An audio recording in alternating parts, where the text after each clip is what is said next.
Hello friends. तो आज के वीडियो में हम स्टार्ट करते हैं पैनक्रियाज। ठीक है, तो आइए फिर शुरू करते हैं। Pancreas is a composite gland which act as both exocrine and endocrine gland. ठीक है, ये जो पैनक्रियाज जो है ये एक कंपोजिट ग्लैंड होती है। मतलब ये हुआ इसमें exocrine as well as endocrine gland दोनों होती है। ठीक है, The endocrine pancreas consists of islets of Langerhans.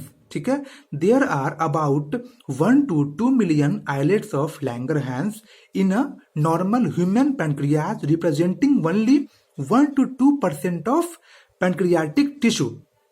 ठीक है, मतलब ये हुआ कि पैनक्रियाज के एंडोक्राइन पार्ट में आइलेट्स ऑफ लैंगरहैन होती है। ये बहुत इंपॉर्टेंट लाइन है कि आइलेट्स ऑफ लैंगरहैन किसका पार्ट है, तो ये आपको है एंडोक्राइन ग्लैंड का। ठीक है, there are about 1 to 2 million islets of Langerhans in a normal human pancreas. ठीक है, representing only 1 to 2% of pancreatic tissue.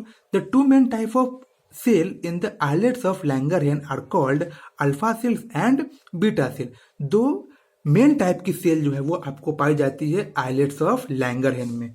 वो आपको कौन कौन सी है, alpha cells and beta cells. The alpha cell secrete a hormone called glucagon. ठीक है, अल्फा सेल जो है वो सेक्रेट करती है हार्मोन्स को, उसे हम बोलते हैं ग्लूकागॉन्स। जबकि बीटा सेल आपको करती है इंसुलिन का सेक्रेशन। ठीक है, glucagon is a peptide hormone. ठीक है, and play an important role in maintaining the normal blood glucose level. ठीक है, ये जो ग्लूकागॉन जो है ये पेप्टाइड हार्मोन आपको होती है और ये जो है ये बॉडी में ग्लूकोज लेवल, ब्लड में जो है वो ग्लूकोज के लेवल को मेंटेन करती है। ठीक है, glucagon acts mainly on the liver cells that is the hepatocytes. ये जो ग्लूकागॉन जो है ये बहुत इंपॉर्टेंट लाइन है। ग्लूकागॉन जो है ये मेनली एक्ट आपको करती है लीवर सेल्स पे and stimulate glycogenolysis resulting in increase blood sugar.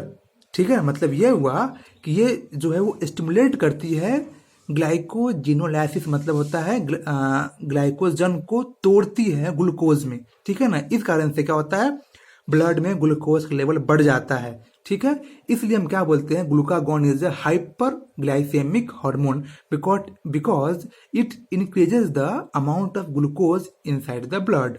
In addition, this hormone stimulates the process of gluconeogenesis, which also contributes to the hyperglycemia. ठीक है, जिस तरह से ये ग्लाइकोजन को तोड़ता है ग्लूकोज में, वो क्या करता है आगे चल के ये जो है वो ग्लूकोज का फॉर्मेशन भी करवाता है। ठीक है, ये जो आपको ग्लूकागॉन जो है ये ग्लूकोज का फॉर्मेशन भी करवाता है। Glucagon reduces the cellular glucose uptake and utilisation. ये बहुत ही इंपॉर्टेंट लाइन है। ग्लूकागॉन जो है वो reduces the cellular glucose uptake and utilisation. मतलब क्या हुआ कि सेल जो ग्लूकोज लेती है ये उसे भी रिड्यूस कर देता है। इस कारण से भी क्या होती है कि ब्लड में ग्लूकोज का लेवल ज्यादा रहता है। आपको समझिए कि अगर सेल ब्लड से ग्लूकोज ले ही नहीं पाएगा तो जो लेवल ग्लूकोज का है वो ब्लड में बढ़ जाएगा।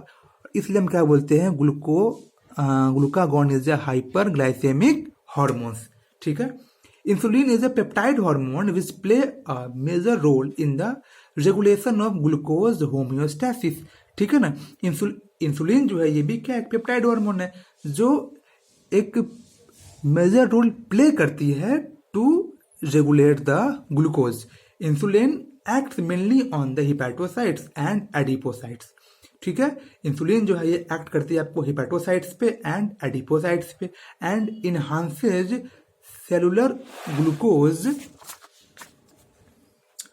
Uptake and utilisation. देखिए, जो आपको ग्लूकागॉन था वो इनहिबिट कर रही थी कि सेल जो है वो ग्लूकोज को ना ले, लेकिन ये इंसुलिन जो है ये प्रमोट करती है सेल को कि ये ग्लूकोज का अपटेक और यूटिलाइज करे। As a result there is a rapid movement of glucose from blood to hepatocytes and adipocytes resulting in decrease blood glucose level that is hypoglycaemia. ठीक, अगर इंसुलिन प्रमोट की cell को, इस कारण से क्या होता है कि जो भी अमाउंट ग्लूकोज का ब्लड में है वो रैपिड से लगता है घटने, और इस कारण से क्या होता है, इस इंसुलिन को हम क्या बोलते हैं, हाइपोग्लाइसीमिया बोलते हैं। Insulin also stimulates conversion of glucose to glycogen. Insulin जो है वो ग्लूकोज को ग्लाइकोजन में कन्वर्ट करवाता है, that is called as the glycogenesis in the target cell. The glucose homeostasis in blood is thus maintained jointly by two insulin and glucagon. ठीक है, तो इसलिए क्या होता है कि ग्लूकोज का जो रेगुलेशन है वो मेंटेन करता है इंसुलिन एंड ग्लूकागॉन मिलकर, क्योंकि इंसुलिन जो है वो ब्लड में ग्लूकोज लेवल को कम करता है, जबकि ग्लूकागॉन जो है वो ब्लड में इंसुलिन लेवल को बढ़ाता है। Prolonged hyperglycemia leads to a complex disorder called diabetes mellitus, which is associated with loss of glucose through urine and formation of harmful compound known as ketone bodies. ठीक है ना, अगर hyperglycaemia बहुत दिन तक अगर रह जाए, इस टाइप के डिजीज को बोलते हैं डायबिटीज मेलाइटस बोलते हैं। और इसका सिम्टम क्या है, इसमें आपको क्या होती है कि लॉस ऑफ ग्लूकोज जो है वो बहुत ज्यादा होगी थ्रू यूरिन, ठीक है, और कीटोन बॉडीज का फॉर्मेशन आपको हो जाएगा। Diabetes patients are successfully treated with insulin therapy, और डायबिटीज पेशेंट को जो है वो हम इंसुलिन थेरेपी से ठीक भी कर सकते हैं। Next one is testis. A pair of testis is present in scrotal sac of male individual. Testis perform dual function as a primary sex organ as well as endocrine. ये बहुत important line है, testis performs dual functions as a primary sex organs as well as endocrine gland. ये बहुत important line है। Testis is composed of seminiferous tubules and stromal और interstitial tissue. The Leydig cell or interstitial cell which are present in the intertubular space produce a group of hormone called androgens, mainly testosterone. ठीक है, मतलब testis जो है वो seminiferous tubules और stromal tissue से बनी होती है। ठीक है, और ये जो स्ट्रोमल टिश्यू है या फिर इसको बोलते हैं लेडिक सेल, ये करती है प्रोड्यूस आपको क्या, एंड्रोजन्स को। ठीक है, androgens regulate the development, maturation and function of the male accessory sex organ like epididymis, vas deferens, seminal vesicle, prostate gland, urethra, etc. ठीक है, ये एंड्रोजन जो है वो रेगुलेट करता है development and maturation and function of the male accessory sex organ को। This hormone stimulate muscular growth, growth of facial and axillary hair, aggressiveness, low pitch of voice, ETC. ठीक है, ये सबको क्या करता है, कंट्रोल करता है। Androgen play major stimulatory role in process of spermatogenesis. ठीक है, androgen act on the CNS and influence the male sexual behavior, that is libido, and this hormone produce anabolic effect on a protein and carbohydrate metabolism। ठीक है, मतलब क्या हुआ कि ये जो एंड्रोजन जो है वो आपको एक्ट करता है CNS पे और इन्फ्लुएंस करता है मेल सेक्सुअल बिहेवियर को। ठीक है, दिस हार्मोन्स मतलब ये एंड्रोजन प्रोड्यूस एनाबोलिक इफेक्ट। ये बहुत इंपॉर्टेंट लाइन है, बहुत ज्यादा इंपॉर्टेंट है। ठीक है, इसका फंक्शन क्या होता है, ये करता है एनाबोलिक इफेक्ट शो करती है किस पर, प्रोटीन पर और कार्बोहाइड्रेट पे। ठीक है, next one is ovary. Female have a pair of ovaries located in the abdomen. Ovary is the primary female sex organ which produces an one ovum during each menstrual cycle. ठीक है, in addition ovary also produces two group of steroid hormone called estrogens and progesterone. मतलब क्या हुआ, female में है, जो ovary है वो दो होती है और हर एक ओवरी से जो है वो ओवम निकलती है हर एक मेंस्ट्रुअल साइकिल में। ठीक है, और ये ओवरी जो है ये करती है प्रोड्यूस दो टाइप की स्टेरॉयड हार्मोन्स को, one is oestrogen and second one is progesterone. Ovary is composed of ovarian follicles and stromal tissues. ठीक, the oestrogen is synthesised and secreted mainly by the growing ovarian follicles. ये बहुत important line है। Oestrogen जो है वो synthesized और secrete होती है ग्रोइंग ओवेरियन फॉलिकल्स के थ्रू। ठीक है, after ovulation the ruptured follicle is converted to a structure called corpus luteum which secrete mainly progesterone. और जैसे ही ओव्यूलेशन हो जाता है तो ये जो फॉलिकल्स जो है वो आपको कन्वर्ट आपको हो जाती है कॉर्पस ल्यूटियम में, और फिर ये कॉर्पस ल्यूटियम जो है वो करता है सिक्रेट प्रोजेस्टेरॉन का। Estrogen produce wide ranging action such as stimulation of growth and activities of female secondary sex organ. ये जो एस्ट्रोजन जो है वो कंट्रोल करता है और स्टिमुलेट करता है activities of female secondary sex organ को, development of growing ovaries, growing ovarian follicles, appearance of female secondary sex character, mammary gland development. Estrogen also regulate female sexual behavior। ठीक है, मतलब ये जो एस्ट्रोजन जो है वो रेगुलेट करता है फीमेल सेकेंडरी सेक्स ऑर्गन के डेवलपमेंट को, डेवलपमेंट ऑफ ग्रोइंग फॉलिकल्स को, appearance of female secondary sex character को, और बहुत इंपॉर्टेंट लाइन है, it also developed the mammary glands. ठीक है, बहुत इंपॉर्टेंट लाइन है। प्रोजेस्टेरॉन सपोर्ट्स प्रेगनेंसी, ये तो और इंपॉर्टेंट लाइन है। ठीक है, ये जो प्रोजेस्टेरॉन जो है ये प्रेगनेंसी को सपोर्ट करता है। Progesterone also act on the mammary gland and stimulate the formation of alveoli sac like structure which store milk and milk secretion. मतलब क्या हुआ, ये जो प्रोजेस्टेरॉन जो है ये एक्ट करती है आपको मेमोरी ग्लैंड पे and stimulate the formation of alveoli, बहुत इंपॉर्टेंट लाइन है भाई ये, एंड मिल्क सेक्रेशन, मतलब मिल्क सेक्रेशन में आपको हेल्प करती है progesterone, and it also help in the formation of alveoli.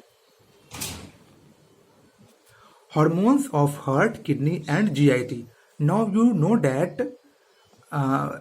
know about the endocrine gland and their hormones. However, as mentioned earlier, hormones are also secreted by some tissue which are not endocrine glands.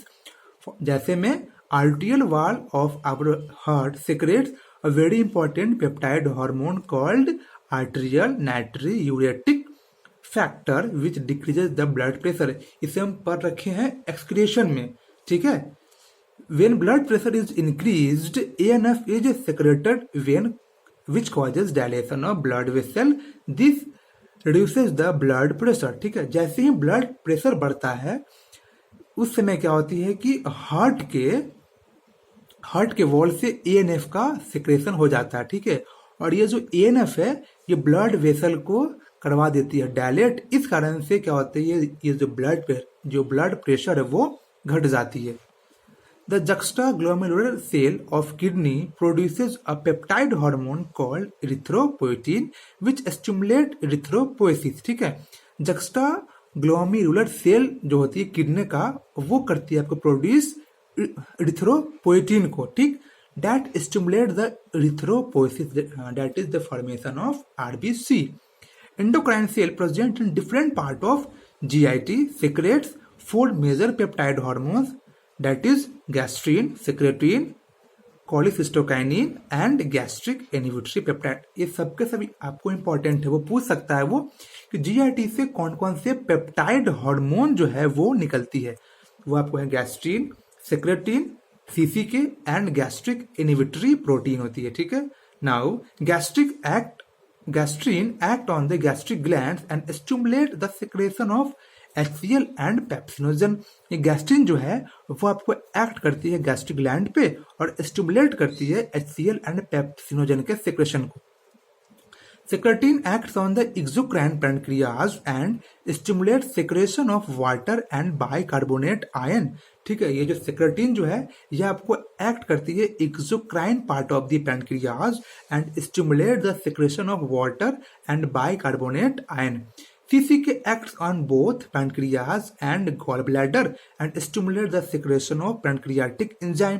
ठीक है, और जो CCK है ये आपको act करती है दोनों pancreas as well as gall bladder पे and that stimulate the secretion of pancreatic enzyme and bile juice. ठीक है, ये सबके सब इंपॉर्टेंट है, नीट में सब क्वेश्चन आ चुकी है और आने की भी संभावना है। Respectively GIP that is the gastric inhibitory peptide inhibits gastric secretion and motility. मतलब क्या हुआ कि गैस्ट्रिक सेक्रेशन को तो प्रमोट किया आपको गैस्ट्रिन, जबकि इनहिबिट करता आपको है गैस्ट्रिक इनहिबिटरी पेप्टाइड। ठीक है, several other non endocrine tissue secrets hormone called the growth factor. These factors are essential for the normal growth of tissue and their repairing and generation. ठीक है, अब हमारे मैकेनिज्म ऑफ हार्मोन सेक्रेशन पे. Hormones produce their effect on target tissues by binding to a specific protein called hormone receptor. ठीक है, जो भी hormone होती है प्रोड्यूस, जब वो जाती है टारगेट टिश्यू के पास, तो वो जो है वहां पर जाकर हार्मोन रिसेप्टर से जाकर बाइंड कर जाती है. ठीक है, that located on the target tissue. Only hormone receptor present on cell membrane of the target cells are called membrane bound receptor.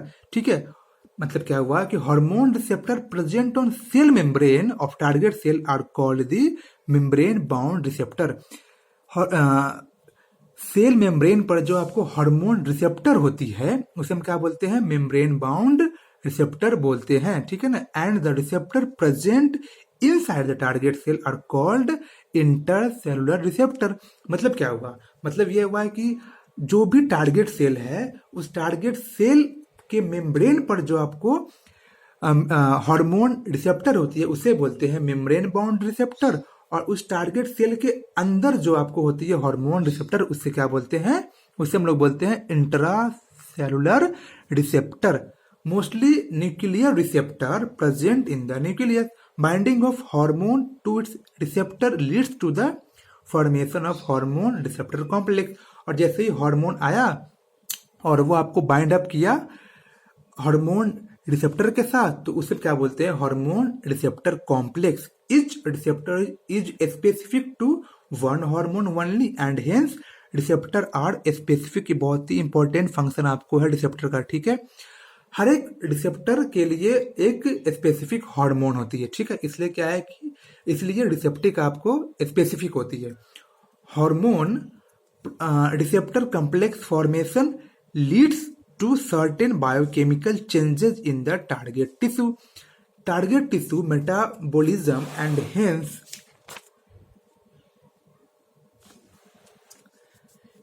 physiological function are regulated by the hormones.